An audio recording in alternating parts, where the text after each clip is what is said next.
کہا جاتا ہے کہ پرانے زمانے میں ایک ایسا بادشاہ گزرا جسکے عدل کی مثالیں آج بھی تاریخ کے صفحات میں سنہری حروف سے لکھی جاتی ہیں۔ لوگ اسے عادل بادشاہ کہتے تھے کیونکہ وہ ظلم کو سب سے بڑا گناہ اور انصاف کو عبادت سمجھتا تھا۔ اس کا محل بڑا مگر دل عاجزی سے بھرا ہوا تھا۔ وہ اکثر راتوں کو محل کی چھت پر جا کر کہتا، اے اللہ، اگر کبھی میرا قلم کسی بے گناہ کے خلاف اٹھا تو قیامت کے دن میرے ہاتھوں کو گواہ بنانا۔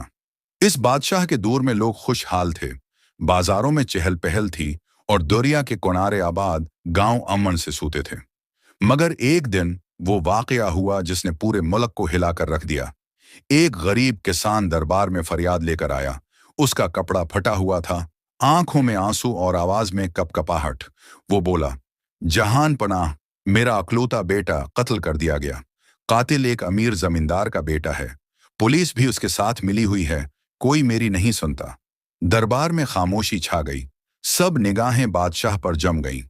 یہ وہ وقت تھا جب سچ بولنا بھی خطرہ تھا، کیونکہ جس شخص پر الزام تھا وہ خود بادشاہ کے مشیر کا بیٹا تھا۔ بادشاہ نے آہستہ سے کہا، کسان، تم ڈرو مت۔ اگر تیرا بیٹا بے گناہ تھا تو قاتل کو سزا ضرور ملے گی، چاہے وہ میرا اپنا لہو ہی کیوں نہ ہو۔ پھر بادشاہ نے حکم دیا کہ قاتل کو دربار میں پیش کیا جائے۔ چند لمحوں بعد مشیر کا بیٹا ہتھکڑیوں میں جکڑا آیا۔ اس کے چہرے پر غرور اور آنکھوں میں نخوت تھی۔ وہ مسکرا کر بولا، جہان پناہ، ایک معمولی کسان کے بیٹے کے لیے آپ مجھے بلوا رہے ہیں؟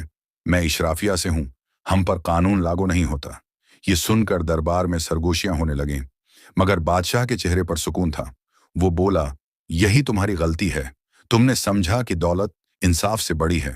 گواہ بلائے گئے، ثبوت پیش کیے گئے، ایک ایک کر کے سب نے گواہی دی کہ قاتل وہی نوجوان تھا۔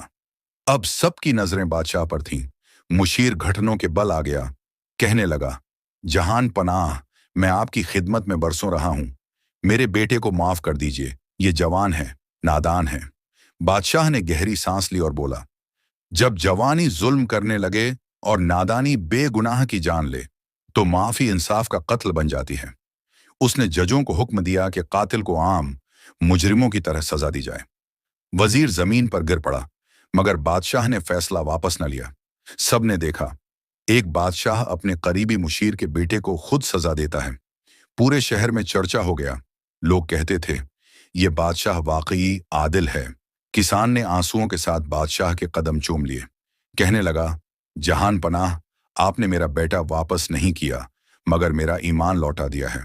اسی رات بادشاہ محل کی چھت پر جا کر دعا میں کھڑا ہوا۔ آسمان پر بادل چھائے ہوئے تھے، ہوا میں ٹھنڈک تھی اور بجلی چمک رہی تھی۔ بادشاہ نے آسمان کی طرف دیکھا اور کہا، اے میرے رب، میں نے آج انصاف کیا، اب تو اپنے رحم سے میرے ملک کو محفوظ رکھ۔ اسی لمحے ایک تیز ہوا چلی، جیسے آسمان نے اس کی دعا قبول کر لی ہو۔ لوگوں نے دیکھا، اس دن کے بعد بادشاہ کے ملک میں برکت بڑھ گئی، فصلیں زیادہ ہوئیں، بارشیں وقت پر آئیں اور لوگ سکون سے جینے لگے۔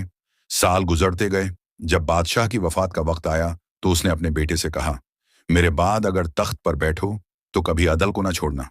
ظلم تختوں کو ہلا دیتا ہے مگر انصاف تخت کو امر بنا دیتا ہے۔ کہتے ہیں جب عادل بادشاہ کا جنازہ نکلا تو پورے شہر کے لوگ رو رہے تھے، کوئی اسے بادشاہ نہیں باپ کہہ رہا تھا، اور اس کے مقبرے پر آج بھی لکھا ہے، عدل بادشاہوں کو زندہ رکھتا ہے اور ظلم ان کے نام کو مٹا دیتا ہے۔